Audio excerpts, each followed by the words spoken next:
Grammar Girl here. I'm Mignon Fogarty, and you can think of me as your friendly guide to the English language, writing, history, rules, and cool stuff.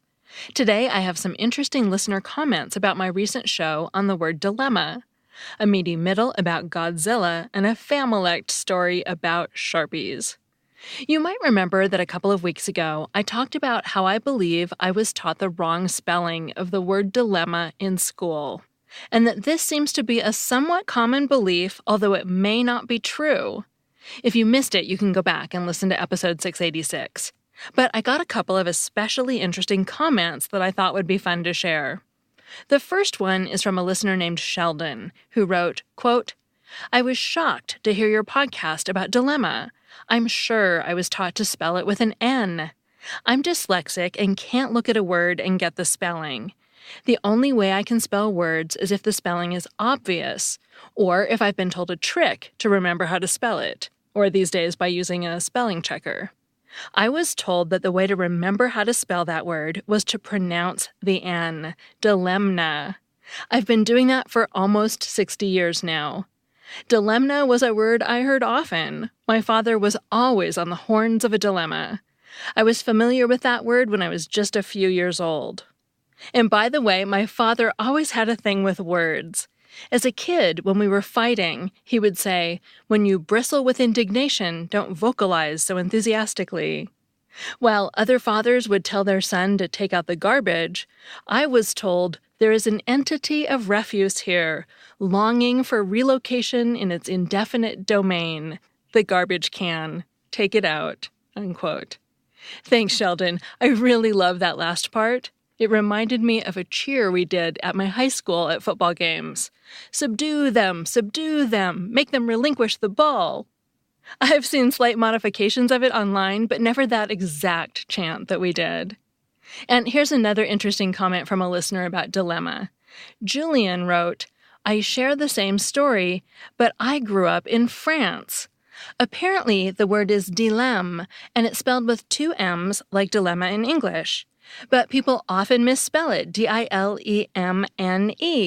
just like our common misspelling in English. And it seems to be a well-documented common misspelling in French. Julian referred me to a Wiktionary page in French, which says the misspelling comes from contamination by the word indemne, which means something like unharmed in French, and is spelled with an M-N instead of two M's. Julian says there's even a quote by Benjamin Constant, a famous classic French author. I had come across something like this in my research, but since I can't read French, I wasn't sure and didn't include it. So thanks so much for the message, Julian. I found that pretty interesting. Before we get to our meaty middle about Godzilla, today's episode is supported by Feminist Folklore, a storytelling and discussion podcast from Skylark Media. In each episode, the hosts look at a fairy tale, myth, or legend from around the world and explore how that story may have influenced cultural attitudes about gender. From Disney princesses to Japanese ghost stories, Feminist Folklore will get you thinking about the classic tales you thought you knew. Subscribe to Feminist Folklore on Apple Podcasts, Spotify, Stitcher, or wherever you get your podcasts. That's Feminist Folklore, and here's a short message from the hosts. Hi, I'm Carly. And I'm Rachel. Each week on our podcast, Feminist Folklore, we share a myth, legend, or fairy tale and discuss it from a feminist perspective. Some stories you may have heard of before, like The Frog Prince or The Princess and the Pea. While others may be new to you, like the one about the woman who takes off all her skin every night and flies off to cheat on her boyfriend. Join us each week as we consider how the stories we tell affect women's everyday lives. We're thrilled to be bringing you all new episodes and a totally revamped show featuring the hottest takes on the tallest tales. Check out Feminist Folklore from Skylark Media wherever you get your podcasts. In April, Merriam-Webster added the word cryptid to its dictionary. And in May, Godzilla, King of the Monsters, hits theaters. With those two events happening back-to-back, it seemed like a good time to talk about a few monster words and to answer an important question. Is Godzilla a cryptid? Let's start with Godzilla. I'm sure you know who he is. That fictional, dinosaur-like monster who walks on two legs, destroys cities, and breathes not fire, but atomic radiation. He first appeared in the 1954 Japanese movie Gojira. In the movie, he's awakened from a peaceful life beneath the sea when he's dosed with the radiation from an atomic bomb. He destroys the city of Shinagawa and irradiates many of its citizens before finally being destroyed. Just 9 years before this movie was made, the cities of Hiroshima and Nagasaki had been bombed, closing the final chapter of World War II.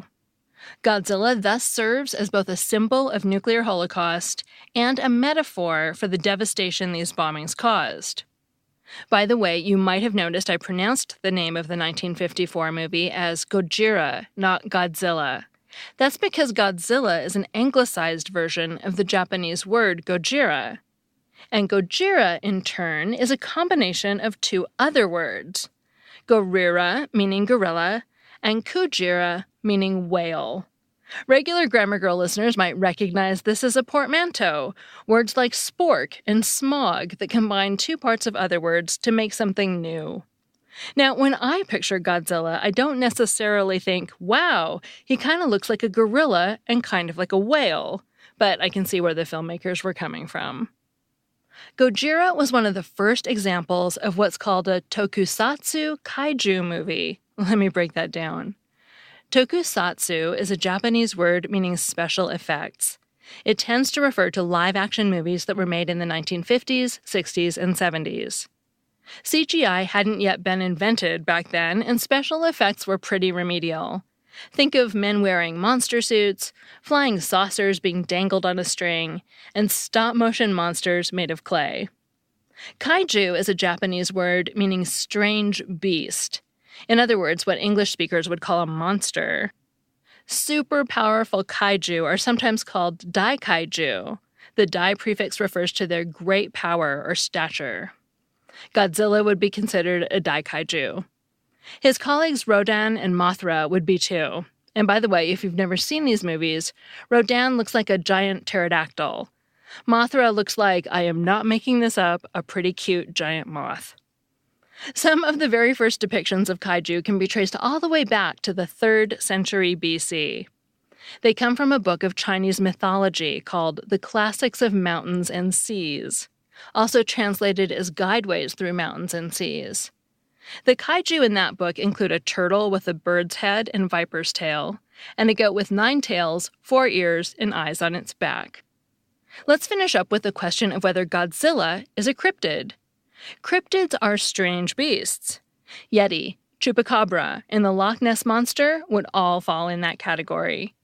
But cryptids are creatures that some people actually believe to exist, even though their existence has never been proven.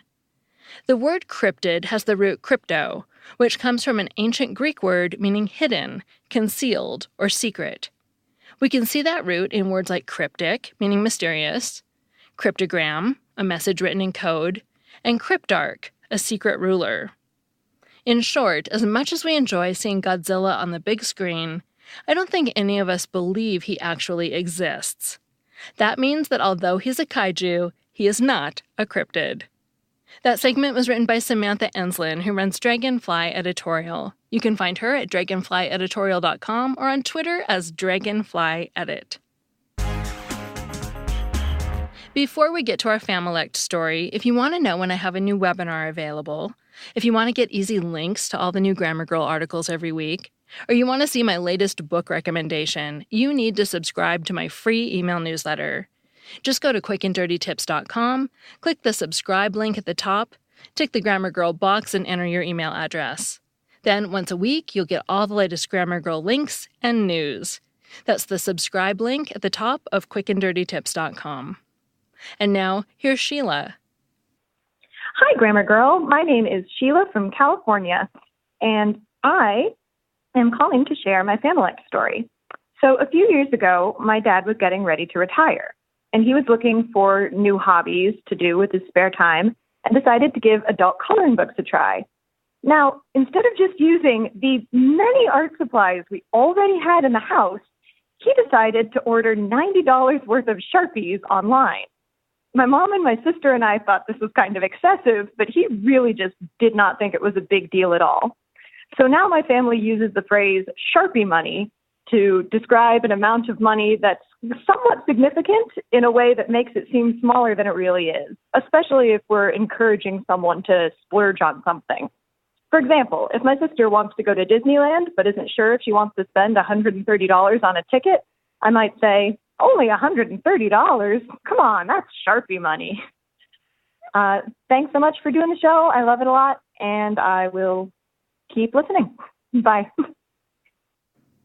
Thanks, Sheila. I don't know why, but I love that story. If you'd like to share your Familect story, the story about a word that your family and only your family uses, you can leave a voicemail at 83321-4GIRL. And be sure to tell me why your family uses the story, because that's always the best part. That's 83321-4GIRL, and you might hear your story on the show. I'm Mignon Fogarty, better known as Grammar Girl, and author of 7 books, including the New York Times bestseller, Grammar Girl's Quick and Dirty Tips for Better Writing. And thanks to my audio producer, Nathan Sams. This show is part of the Quick and Dirty Tips podcast network, and you can find articles that go with each episode at quickanddirtytips.com. That's all. Thanks for listening.